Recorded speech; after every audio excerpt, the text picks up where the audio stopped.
Someone who works inside this investigation just broke their silence. Not a neighbor, not an online sleuth. Someone with direct knowledge of what happened behind closed doors at the Pima County Sheriff's Office from the very night Nancy Guthrie disappeared.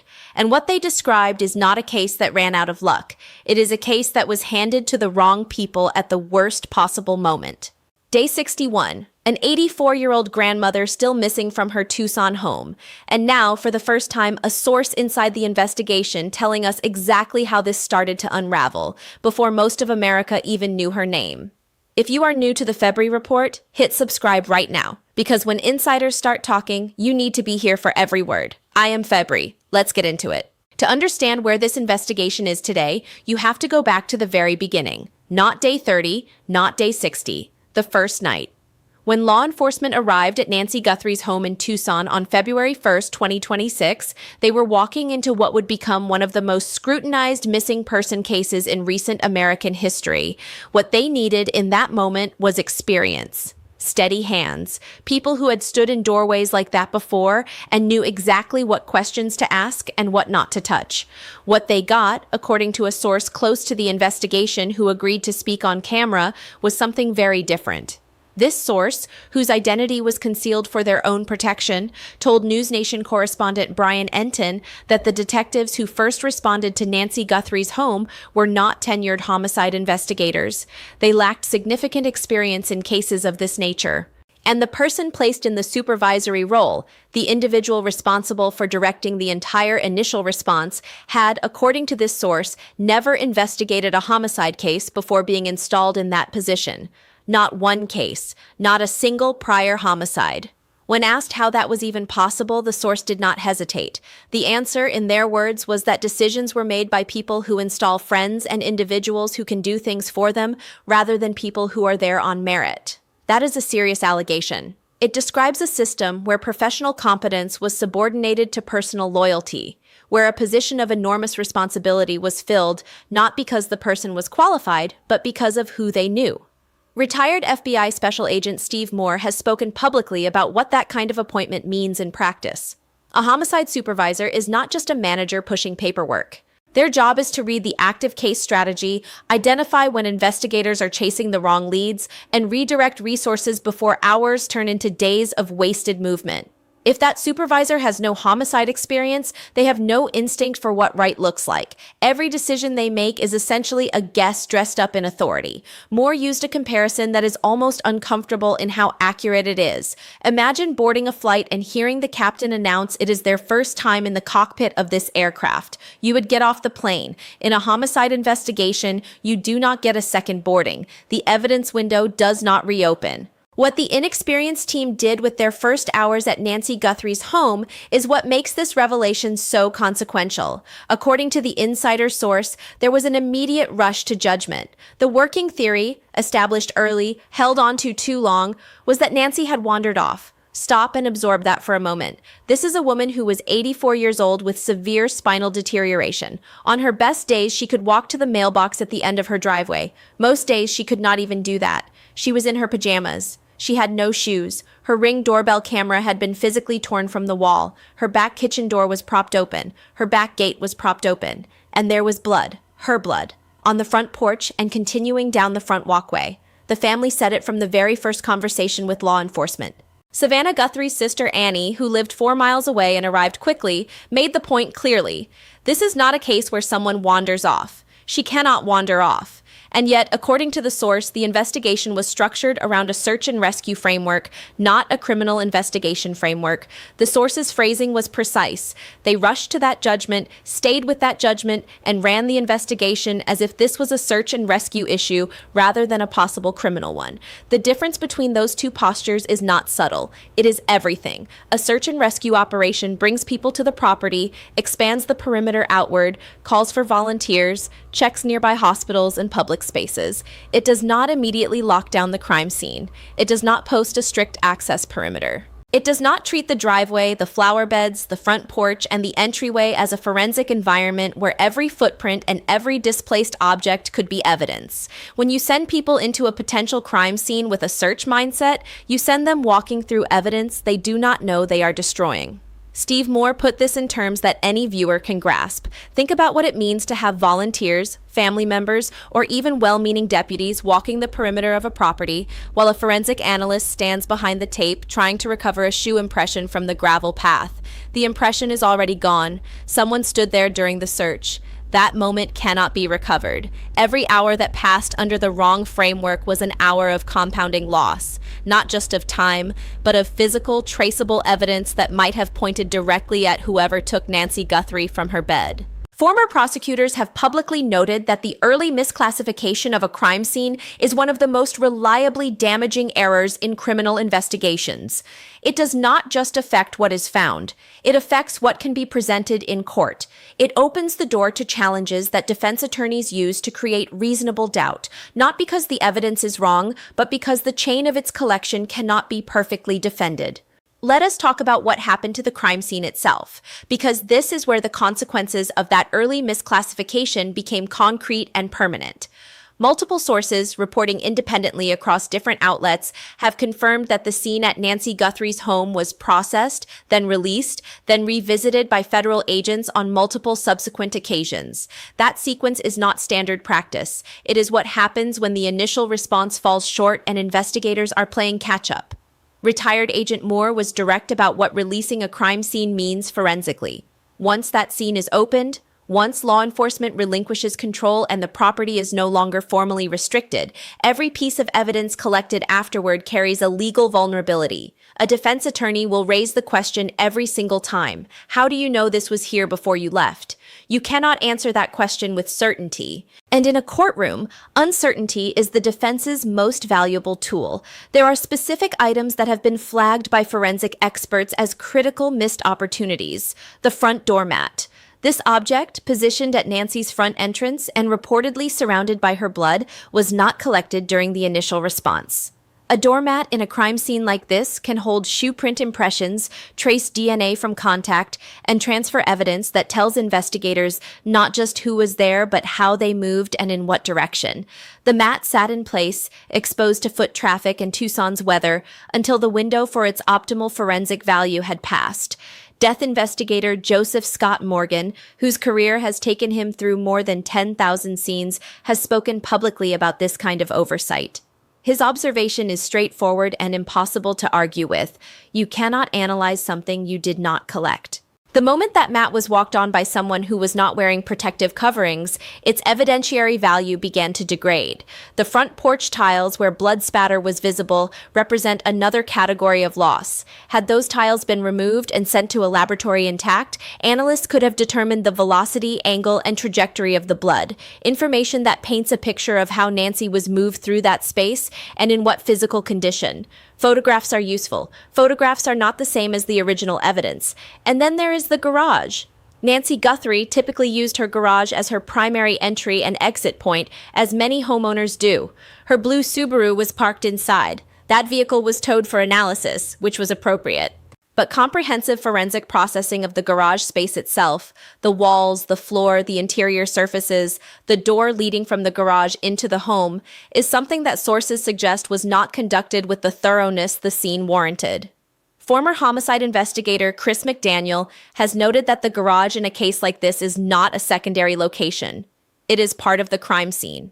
Any perpetrator who studied Nancy's habits, who knew she came and went through that garage, would have interacted with that space during reconnaissance. Trace evidence, a fingerprint, a footprint, a fiber, does not announce itself. It has to be looked for, and you have to look before the opportunity closes. The opportunity, by most accounts, has now closed. Inside the Pima County Sheriff's Department right now, the atmosphere is one that the insider source described with a single word: embarrassment. Not frustration, not anger, embarrassment. The kind that comes from watching your institution become a national cautionary tale while knowing that the people in the building are not the problem. The person at the top is. Morale has reached what the source described as the lowest point they have seen. Deputies are walking on eggshells. And during those early press conferences, when Sheriff Chris Nanos was making public statements about the investigation, statements that many inside the department felt were premature, inaccurate, or counterproductive, the reaction in private was, in the source's words, "Shut your mouth. Stop talking. That is the internal culture of an institution under pressure from its own leadership. The no confidence vote made that pressure visible to the rest of the country. A union representing more than 300 deputies voted unanimously, 100%, that they do not have confidence in the sheriff. The source noted this was not the first such vote during Nanos's tenure, which is a detail that transforms the no-confidence vote from a dramatic moment into a documented pattern. A single no-confidence vote might reflect a department going through a difficult period. A repeated no-confidence vote culminating in unanimity reflects something structural, something that did not begin with the Guthrie case and will not end with it. Sheriff Nanos has, throughout this entire period, maintained that he stands by the investigation. He has said his team is experienced. He has deflected criticisms about the crime scene timeline. At one point during a press conference, he acknowledged that the scene might have been released slightly earlier than ideal, and then, in subsequent appearances, walked that acknowledgement back entirely, returning to a position of no fault. The Board of Supervisors has formally convened to examine what they describe as recently reported concerns about the sheriff's professional background and prior employment history. Whether those concerns produce consequences remains to be seen. Nanos is an elected official. He cannot be removed by a board vote. The recall effort now organizing in Pima County faces a long road. He has 3 years remaining in his term. And while his last election margin of roughly 400 votes makes a recall mathematically viable, organizing a successful recall election is an entirely different challenge. What is not in question is the human cost of this institutional dysfunction. The deputies who are doing the actual work, the ones who have spent 61 days following leads, conducting interviews, processing evidence, and sitting in task force meetings, are being publicly associated with failures that many of them saw coming and tried to prevent. The source's message to Savannah Guthrie, delivered through the interview, carried a weight that is hard to read without feeling it. Just because we have an incompetent lead does not mean we do not care. We are completely with her and her family on this. That message was not sent through a press release. It was sent through a journalist, at personal risk, by someone who felt the family deserved to know that the people working this case are not indifferent. They are trapped. While the institutional story dominates public conversation, the forensic investigation continues on multiple tracks, and some of those tracks carry genuine potential. Start with the ransom notes. Savannah Guthrie has stated publicly that of the many communications received, many clearly from unstable or opportunistic individuals, 2 stand out as potentially genuine. The family responded to those 2. The FBI's Behavioral Analysis Unit is reportedly working to reverse engineer them, examining the specific language used, sentence construction, word choice, and tone to build a psychological and demographic profile of whoever wrote them. That work is methodical and slow, but it has cracked cases before. There is a second thread embedded in at least one of those notes that offers a different investigative path: cryptocurrency. At least one note reportedly demanded Bitcoin as payment, and this is where a common misconception becomes relevant. Many people believe that Bitcoin transactions cannot be traced. That belief is wrong, and the FBI knows it is wrong. Ari Redbord, who serves as global head of policy at TRM Labs, a blockchain intelligence company, and who previously worked as a federal prosecutor, has explained publicly how Bitcoin forensics actually work. Every Bitcoin transaction is permanently recorded on a public blockchain, immutable, traceable. Every wallet address is unique. Every transfer in and out of that wallet is logged in a ledger that cannot be altered or erased. Federal investigators have a dedicated unit, the Virtual Asset Unit within the FBI, staffed with trained crypto tracers who use blockchain analysis tools to map the flow of funds across that ledger. These are the same analysts who dismantled ransomware networks, traced North Korean state-sponsored cryptocurrency theft, and identified individuals financing terrorism through digital assets. The critical moment in any cryptocurrency investigation is the cash out. When Bitcoin moves from a wallet to a regulated exchange, the kind of platform that requires users to submit identification to open an account, that is when a digital address connects to a real identity. Subpoenas go to the exchange, names come back, investigations accelerate. The challenge here is that the ransom appears never to have been paid. Without funds moving through the blockchain, there is nothing to trace in motion. The wallet can be monitored indefinitely. Any future transaction will trigger the investigation immediately, but a dormant wallet sitting with no activity gives analysts limited traction. That said, former investigators note that even the existence of a wallet address provides investigative information. How was it created? What software generated it? Has it ever received or sent any transaction, even a small test transfer made before the ransom note was sent? Any of those details can narrow the field significantly. The crypto trail may not break this case tomorrow, but it will never go cold. Every Bitcoin address that has ever existed is sitting in that blockchain right now, waiting. If money ever moves, investigators will know within minutes.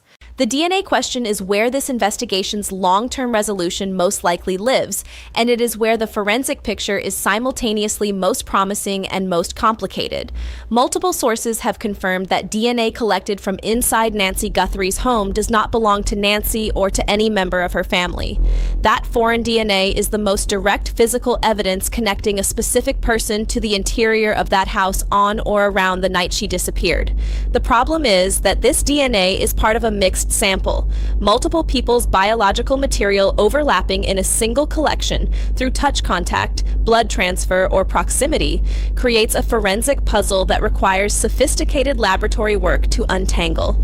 Separating one individual's clean genetic profile from a mixture is technically demanding, and in some mixed sample configurations, the technology capable of fully resolving the mixture may not yet exist in operational form. Genetic genealogy expert Cece Moore, whose work has helped solve more than 300 criminal cases, has spoken publicly about what she believes is possible here.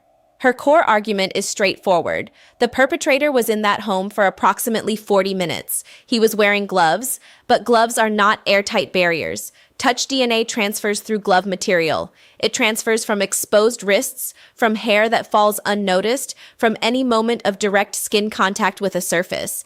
Moore has specifically highlighted the bite flashlight detail. The masked individual seen on Nancy's doorbell camera appeared to hold a small flashlight in his mouth, a bite light used to keep hands free. If that flashlight was removed from his mouth at any point inside the home, saliva contact would deposit direct, high-quality DNA. A flashlight is not something investigators would immediately identify as a priority collection item. It might still be somewhere in that house.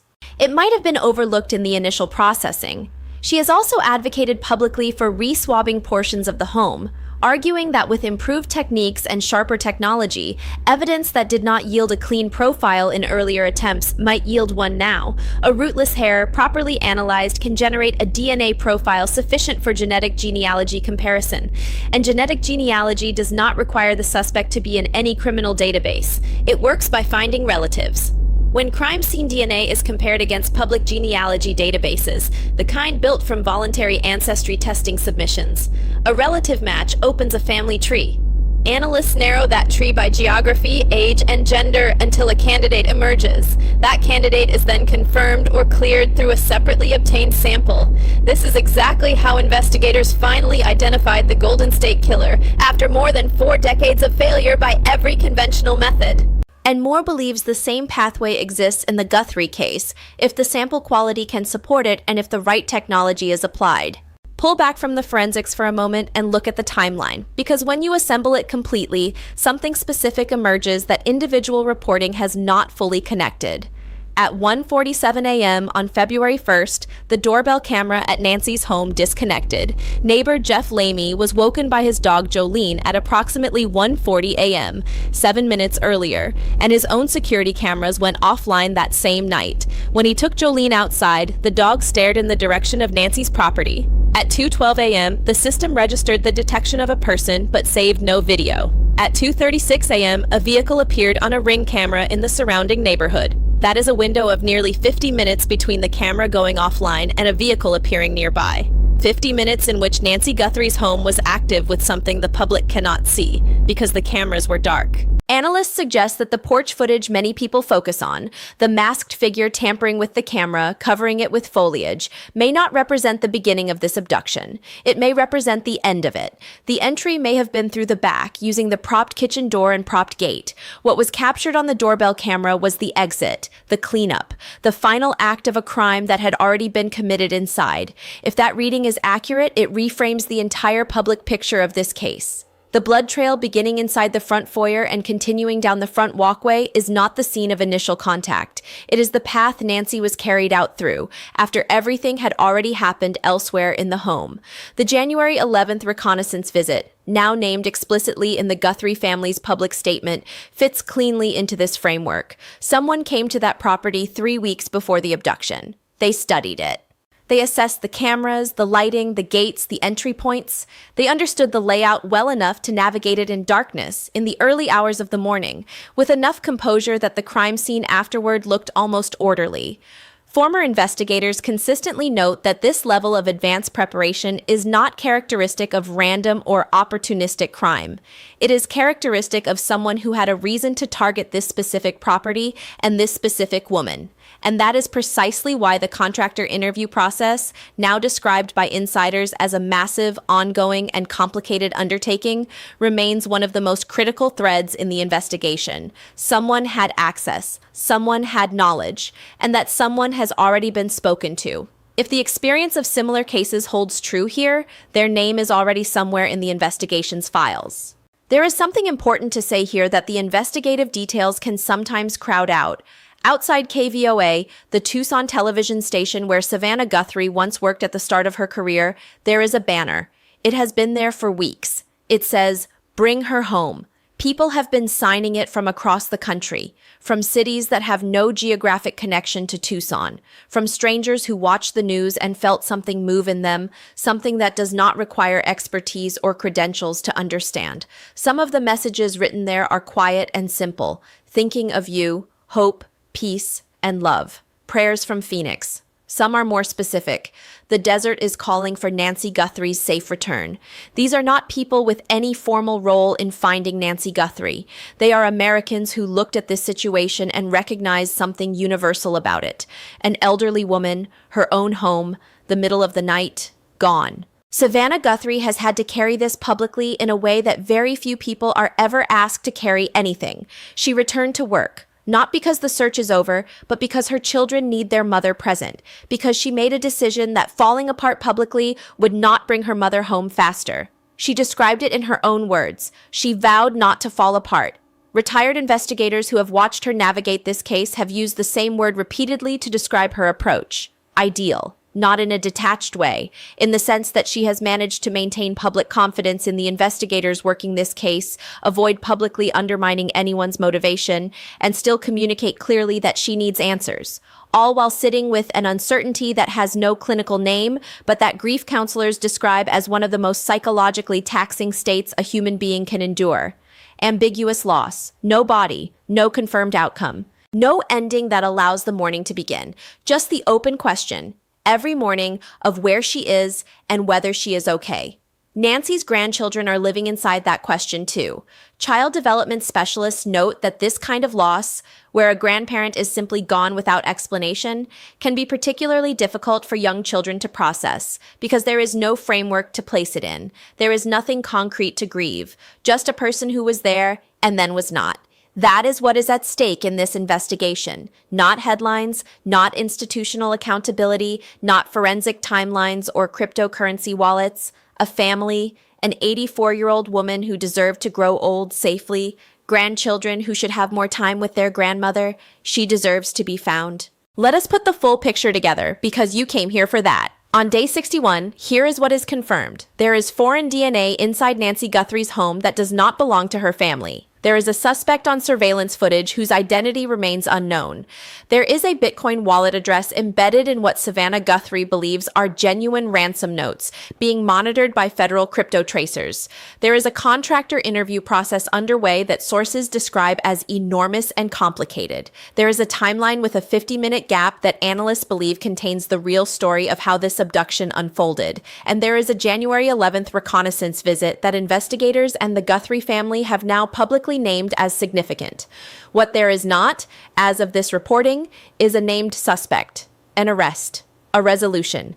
And layered underneath all of that is an institutional failure that a source inside the investigation risked their career to describe. A supervisor with no homicide experience, a team that was not tenured, an initial framework built around the wrong theory, a crime scene processed, released, and revisited, evidence left uncollected, opportunities that will not come back. None of that means this case is unsolvable. Cases built on far less have broken open because of a single detail. One connection someone finally made, one person who finally decided to pick up the phone. If that person is you, if any part of what happened that night or on January 11th or in the days surrounding those dates is something you have seen or heard or know, call 1-800-CALL-FBI. That is 1-800-225-5324. You can stay anonymous. The reward is over $1.2 million. No arrest is required to claim it. If this video helped you understand what is actually happening in this investigation, share it. That reach matters. Like this video so more people find it. Subscribe to the February Report so you are here when the next development breaks, because when this case moves, it is going to move fast. Somewhere in Tucson, one person holds the detail that changes everything. All it takes is one call. I am February. This is the February Report. Thank you for watching.